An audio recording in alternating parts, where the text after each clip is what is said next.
পবিত্র ঈদ উল আজহা আমাদেরকে শিক্ষা দেয় সহমর্মিতা, ভালোবাসা ভাগাভাগি এবং একে অন্যের জন্য কিছু করা। এই ঈদের আনন্দের মধ্যেও আমরা একটা চরম বাস্তবতা দেখতে পাই, যেটা আপনারা হয়তোবা অনেকেই অনুমান করেছেন বা আমার কথা থেকে আজকে অনুমান করতে পারবেন। এই আনন্দের দিনে বেশ কিছু মানুষ তারা দুপুরে থাকে অভুক্ত। এর মধ্যে একটা শ্রেণী থাকে যারা গোশত সংগ্রহ করার জন্য আসে, আর একটা শ্রেণী থাকে যারা এই কুরবানির দিনে শ্রমিক হিসেবে কাজ করার জন্য আসে।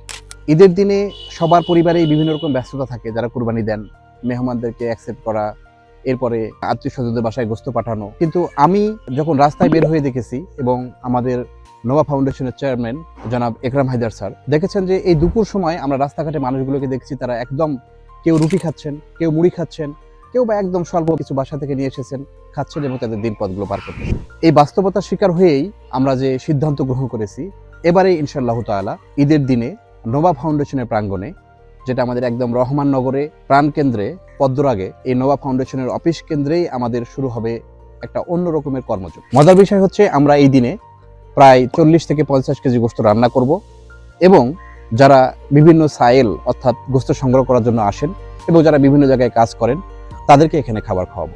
এবং প্রায় 400-রও অধিক সুবিধাবঞ্চিত ও শ্রমজীবী মানুষের মুখে গরম গরম রান্না করা খাবার তুলে দেওয়া হবে। এটি শুধুমাত্র খাবার বিতরণ নয়, এটি হচ্ছে ঈদের দিনে সবার মাঝে আনন্দ সমানভাবে ভাগ করে নেওয়া।